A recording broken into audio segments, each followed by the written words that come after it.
Liverpool Street Station in London. A drunk lies on the pavement.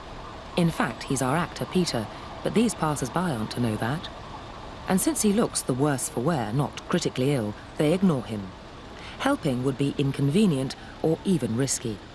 He lies there for 20 minutes and no one raises an eyebrow. This time, we've dressed Peter as a respectable city gent. How long before he's rescued now that he looks the part? Hello, sir. How are you today? I'm all right, thanks. 6 seconds. She even calls him sir. And suddenly, everyone's a good Samaritan. Do you suffer from epilepsy? No. Why you're lying on the floor in the rain? After a couple of minutes, even the police turn up.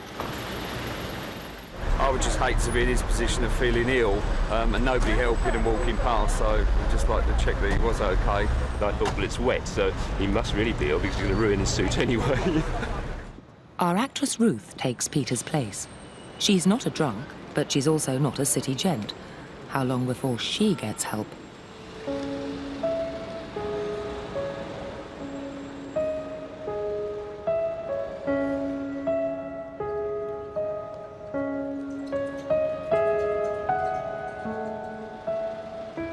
Four minutes have passed, and 34 people have passed. People don't really want to know. They just haven't got the time. Well, they have got the time, they just don't want to get involved. But it's more complicated than that. If the street were deserted, a passerby would probably go to the rescue. But these strangers have silently formed a temporary group with a rule: don't help. Like the woman who faced impossible questions in the service station, they're afraid to stand out from the crowd. So like the people in our smoke experiment, they won't take action if nobody else does, even against their own better judgment.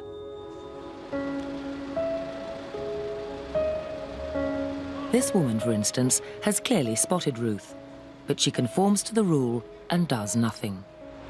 You all right? You all right? Watch what happens, though, when someone else helps. You all right, you sure? She suddenly finds herself in a different group with a new rule: to help. She don't look well, does she? You all right, yeah? What's your arm? First I thought she was dead, then I sort of checked to see if she was breathing or not. And I looked around and I couldn't believe that no one had noticed her, because there was a bloke sat there just absorbed in reading a newspaper. Peter's now having the same problem. This time, we've swapped his suit for casual clothes. He's not drunk, and we've asked him to act like he's in pain. Help! Help! Help me!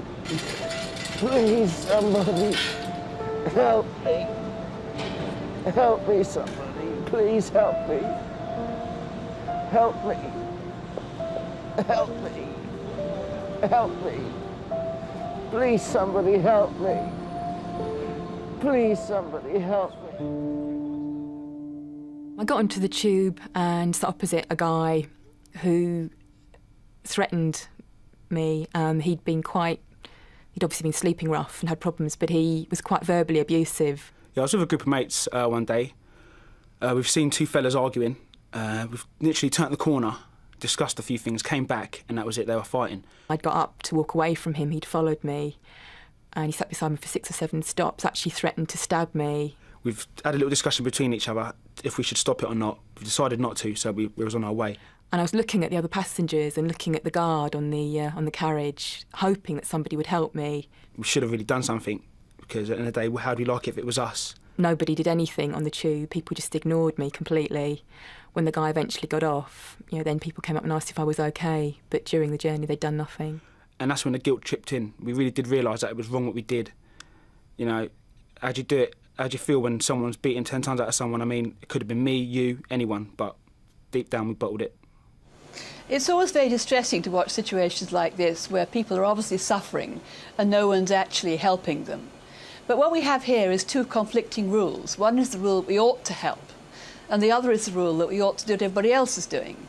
And here you have effectively a group of strangers who are exerting the pressure not to intervene, not to help. And it's very difficult.